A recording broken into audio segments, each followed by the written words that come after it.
Hi,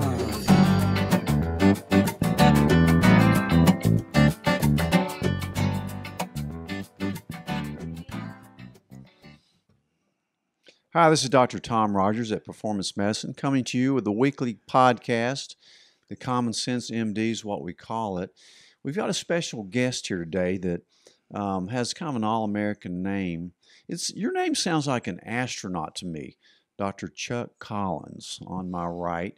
It's great to have you. He's a pharmacist, not only a pharmacist, but a professor of pharmacy. And the reason I wanted him on the show today was really to talk a lot about gut health. You know, in integrative medicine, we always circle back to the gut because unless you have a normalized gut flora, you're not going to be healthy, bottom line. And a lot of times, too, when we see autoimmune diseases, we focus on the gut to kind of get to the root problem, or root cause of the problem. But so Dr. Chuck Collins, tell me a little bit about yourself. And your training and what your interests are. I know you're a singer also, but we'll get into that later. But tell me about your professorship and how you got involved with the formulation of DigestShield, which I use every day many times, not only for myself, but for thousands of my patients. It's been the best gut product I've ever seen. Well, I went to pharmacy school in West Virginia University. That was the only pharmacy school at that time. Graduated, practiced for a couple of years in rural West Virginia, which is not unlike rural Tennessee. Decided I wasn't satisfied that I was using my knowledge enough. I went back, got a PhD in pharmaceutics, including in formulation science, and became a college professor. Taught at Duquesne University in Pittsburgh for a number of years, moved to South Florida and helped start a college of pharmacy in West Palm Beach, and then came to East Tennessee and helped start the now Bill Gatton College of Pharmacy at East Tennessee State University. Wow, that's quite a resume. Now, I love Palm Beach. That's a sweet place to live. I can't believe you moved back up here from there, but yes, I can, because East Tennessee is a wonderful place. How have you enjoyed living here for the last 16 years? Well, I'm a mountains person. I'm Appalachian, born and bred, and this is home. I prefer the mountains to the beach. I think we lived in southern Florida for about 5 years, and I went to the beach maybe 7 times, and 6 of those was to take visitors that were seeing us to the beach. And 5 of those times you got sunburned, right? Didn't stay long enough to get sunburned. Tried not to, yeah. Okay. Well, it's great to have you here today, and it's great to know you from, we've sat around many times talking about DigestShield, and you had told me that you actually put those together by hand. How many, the first few thousand, you actually put them together with your own? Well, Steve, Andy, and I collectively gathered ingredients, decided what needed to be in it, and then I looked at it because of my formulation background and decided what percentages would best work.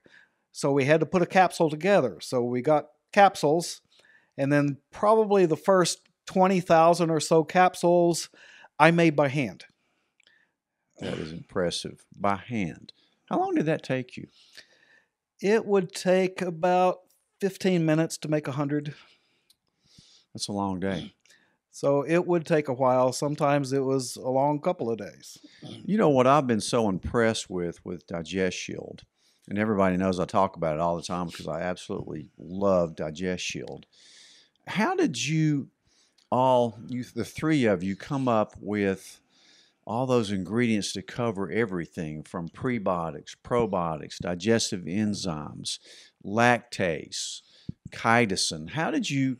Because I've never seen anything like that before in my life. You know, I've used a lot of different methods of treating somebody's gut, but never in one pill. How did you guys think of that, and how did you do it? Well, we did our research in terms of what prebiotics and probiotics would be most useful, what other ingredients would be complementary for them.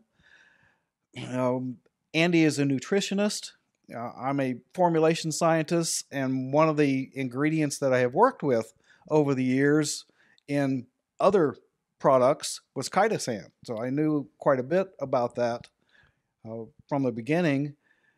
He and Steve knew more about the pre and the probiotics. So combining our knowledge together, we put together a collective ingredient that would help to normalize the gut when it's out of normal, which is for much of the population, uh, unfortunately, a significant period of time. Something as minor as your gut is referred to as the microbiome. I don't want to get too technical, but that refers to the types of bacteria and the percentages of those types of bacteria that are in the gut. Our gut has bacteria in it normally that aid digestion. So those are required. So you can't get rid of all the bacteria in your gut, but you can have the wrong types, and those can lead to digestive disorders. Those can lead to pain in the stomach and in the intestines, and can especially happen after certain types of drug therapy. Which leads us into our real topic today, is antibiotic therapy, what it does to the gut. You know, like you said, that gut microbiome is such an important part of your health. As a matter of fact, don't you have thousands of times more DNA in that gut bacteria than you have your own bacteria in your own body, is what I've always been taught. Well, primarily the only place bacteria should be in your body is in your gut. If it's somewhere else, that's why you would be taking an antibiotic. And you have a lot of it. So talking about antibiotics, on the effects of an antibiotic on your gut, is, of course, sometimes we need to use antibiotics. As physicians, we use them every day for something, whether it's for a bronchitis, a sinus infection, a UTI, a staph infection, C. diff infection of the gut. There's so many times that we use antibiotics. As a matter of fact, antibiotics have prolonged life. I mean, probably if you go 100 years ago, when we didn't have so many antibiotics, that's why people died. They died of infection. So nowadays we have all these great antibiotics, but it seems to tear the gut up a little bit. Well, up until, a brief history lesson, up until the 30s, pneumonia was one of the number one causes of death, which is mainly a bacterial type of infection. So you're right. The invention of antibiotics has been a miracle drug, but has some adverse consequences, because that microbiome, those bacteria that are in your gut, you have good ones and, we'll just say, bad ones. And when you take an antibiotic, it seems to kill more of the good ones than the bad ones, because the antibiotic that you're given for those types of disorders that you just mentioned is absorbed into the bloodstream and distributed to the rest of the body and doesn't stay in the GI tract. Largely, a small percentage of it does. And it seems to kill the good bacteria more so than the bad bacteria, because the bad bacteria are a little more resistant to it just from a structural standpoint. So from that standpoint, when you take an antibiotic, you take a round of it, then you have disrupted your microbiome in your GI tract to the point that the bad overcomes the good and can even eradicate them. You just overgrow them entirely. So from that standpoint, you need to renormalize the gut. And for that reason, a principal reason is one of the reasons we came up with DigestShield, is to help restore the good bacteria so that they're not overwhelmed by the bad bacteria. You can't get rid of all the bad bacteria. There's a certain small percentage that's always going to be there, but you want the good bacteria to predominate. Now, when you talk about destruction of the good bacteria, say you're already taking DigestShield, which you should be probably on just a routine basis. I think every human should take a probiotic at the very least. If you have any kind of gut I problems. agree with you because I do every day. Yeah. But so say you're already on DigestShield and you have to take an antibiotic for an infection. Would you advise those patients to double up on the DigestShield or eat more fermented foods along with it? What would you tell them? Actually, I would suggest that while they're on the antibiotic, to not take it, because it's simply going to be, for lack of a better term, wasted. Because the antibiotic is there and it's not going to discriminate between what was normally there and what you're supplementing. So the best thing to do would be to stop taking it while you're taking the antibiotic, and as soon as the antibiotic is done, then double up on the DigestShield for probably about the same length of time that you took the antibiotic, which tends to be 7 to 10 to 14 days, depending upon the need for the infection. That is really interesting. That's a neat take on that. I've always told people to take them, but wait a few hours. Don't take them together. The timing of the probiotic versus the antibiotic is always important.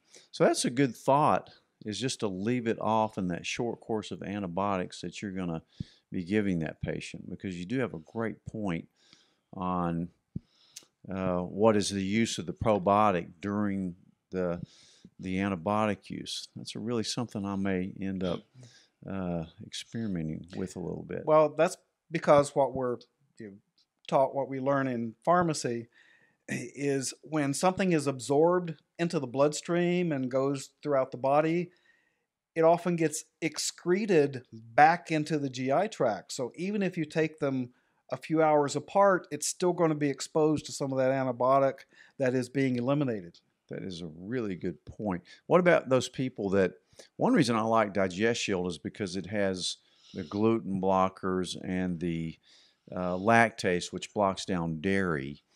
So during that time when you took the antibiotic, if you do have one of those sensitivities, would you just be real careful about what you ate?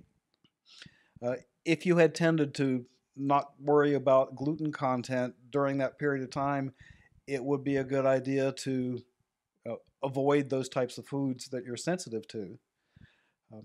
Otherwise, I guess you could take the DigestShield for that aspect of it, because the antibiotic isn't going to affect it. Yeah. But as far as the pre and the probiotics, the antibiotic is going to kill it just like it kills everything else. We do a lot of gut testing, stool testing for microbiome, usually when somebody's having a lot of problems. But one of the things we do, of course, is the GI map, and it looks at all the pathogenic bacteria and the good bacteria in your gut. It's a really good test to get if you're having problems. It also shows us if you have leaky gut, which is it's really a non-medical term, but it just means increased permeability of the lining of your gut, so that toxins, if it is leaky, that toxins like bacteria and undigested food particles can leak through into your bloodstream and cause inflammation, and may be a starter to some of these autoimmune diseases that we see. So leaky gut is something that we deal with on a daily basis, and we end up doing a lot of gut function tests. That's one of the purposes of integrated medicines, to kind of figure out why you have something rather than just labeling it as a disease and here's your medicine for it. So yes, that's always the goal of therapy. The goal of therapy is to find the cause, treat the cause, try to cure it. Unfortunately, most of our medications act on the symptoms. So going after the cause is very important and helps for longer-term satisfaction for the patient, certainly. Yeah, and maybe curing the disease rather than just hide it or put a Band-Aid on it. You talk about, you've been a pharmacist for so many years, and would you say as a country we use too many, we're over-medicated? In a word, yes. In fact, studies have shown over the years, done many times, that if someone is on 5 separate prescription medications, at least one of those medications is being given to treat side effects from the other 4. So we have seen patients on 10, 15 medications. That tends to be somewhat exponential. So 7 or 8 of those medications may be treating side effects from the other 7 or 8. So the fewer medications you can use to treat someone, the better that responsibility, the better that effect comes out. I agree 100%. And it seems like as physicians, we're taught to write prescriptions, and that's what the patient expects. And a lot of times they don't have the patience, or the physician may not have the knowledge or the time to dive into what caused that in the first place. And we want to get the patient in and out, which is really an injustice to the patient. So I'd agree with you 100% that we're over-medicated, and there's a lot of side effects to medications. And there's so many specialties that it seems like as a primary care doctor, when you send somebody to a specialist, they're going to put them on some kind of medication. And a lot of times they don't know that they're supposed to stop that medication, like a PPI. Those things aren't meant to be used forever. Those things are meant to be used for about 2 weeks. Tell that to 70% of the population. Yeah, it's hard. You need that acid in your gut to digest your food and absorb your minerals. That's why so many people are vitamin deficient these days. But so many good points on gut health, and I'm glad that as a pharmacist you're really focusing on the gut, because not many people are. And that secret ingredient you have, Katasan, it may be the gold in that DigestShield. I don't know, but there's so many good things in there. But if I had to pick out one that really nobody's ever heard about and doesn't know kind of how it functions, then they're missing the boat. I would agree with you that Katasan really is the key ingredient in that, which is why it's called DigestShield to start with, because of that particular ingredient. The pre and the probiotics help and have a specific task to accomplish, but the Katasan has a big job in helping to regulate the GI tract and helping to make things a little more normal. And it is about as safe an ingredient as you could have. So if anyone's worried, oh, well, this has Katasan in it, should I be worried about that? That's probably about the only thing you shouldn't have to worry about. It's good stuff. I doubt you could ever even overdose on Katasan. It wouldn't be possible. And it's hard to get a hold. It's hard to source, isn't it? It's hard to source what we have. We get it from a plant source, mainly, mushrooms and those types of plants. Much Katasan that is used comes from shellfish. It's extracted from the hard shell, which is referred to as chitin, and because it was originally isolated from there, that's why it was called Katasan. What about people that have a shellfish allergy? We've talked about this before. Should they worry about taking Katasan? The Katasan in DigestShield, absolutely not, because it's not from shellfish. Depending upon how the Katasan is processed, it can be processed to the point that any allergens that are left over from the original source have been eradicated in the process of creating the Katasan. How does Katasan work for you to improve your gut? What does it block down? It can bind with gluten and gluten-like products and keeps them from being absorbed, keeps them from adhering to the side of the GI tract. So in other words, it sort of reaches out and grabs them and flushes them out the appropriate orifice. You know, I tell people all the time if they have gut Try problems. to think of a nice scientific way to say that. That's as nice as way as you can say that. But I tell people all the time that if they have gut problems, definitely try to cut out dairy and glutens for sure, and maybe even corn and maybe soy, some maybe nightshades. We do a lot of food allergy testing as well, and that's what I tell them about the DigestShield.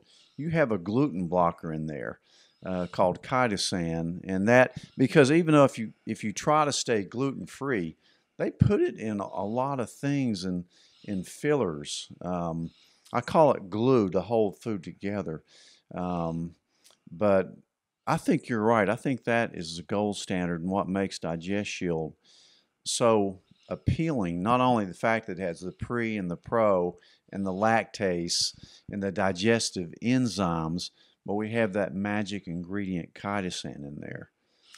And then there might be some people say, well, I don't have a problem with gluten.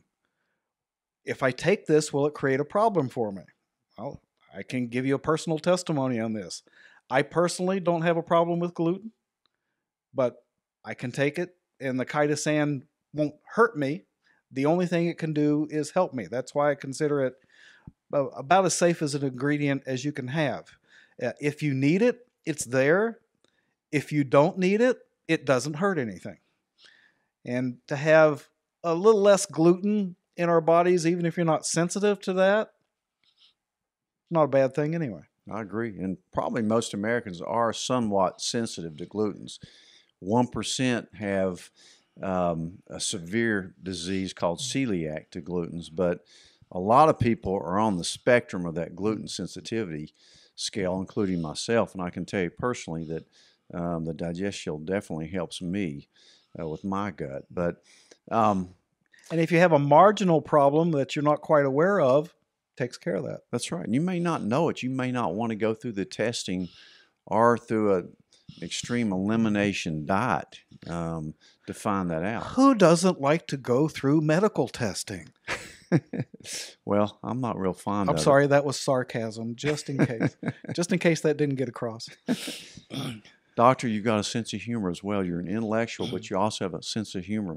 That's what I like I try. about you. I always told my students that here's my sense of humor. I believe in quantity, not quality. So I may try several things that I think might be funny and aren't, and eventually I might luck on one. So, well, it's been a pleasure having you here today with us to talk about these antibiotic problems and the gut problems, and certainly DigestShield, which you were in on the formulation, which is just incredible to me. That's the reason I really wanted to bring you on the show. And yes, if you want someone knowledgeable about DigestShield capsules, nobody's more knowledgeable than me. Well, we appreciate you coming in here, and there's thousands of people that thank you for creating this product that calms their gut down and allows them to not come down with these autoimmune issues. Because like I said before, if your gut's not working, then you're not going to be a happy person. And you're going to have disease. You're going to be sick. That is true. And in terms of autoimmune diseases, prevention is key. Once it's there, not much we can do about it. Preventing it is absolutely the key. And here is a route to potentially prevent that. Yeah, I agree 100%. It's been great to have you. And thank you for having me. Can you come back and tell us more about, I'm sure you've got other products in the wings. You're not retiring. You're just going to I am retired from my, college job, but I have been busier now than what I was then. Somebody says you got all this free time during retirement. I'm still looking for that. Anybody got any clues on that? Let me know. Well, I'll give you a clue. That's why I'm never going to retire, because I don't want to be busier than I am now. But it's so great, Chuck, to have you on the show today. We're going to wrap it up. Thank you. Please come again. And I would like to. If anybody has any, sends in any questions, maybe we could have a whole show on that.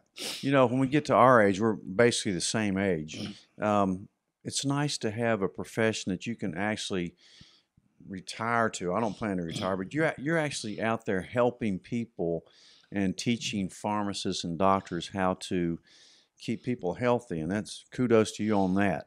Well, I am a retired college professor, but I am still a registered pharmacist. So, and you made all that hand sanitizer that you gave out during the last 2.5 years, gallons and gallons of it for free, and everybody sure appreciates that too.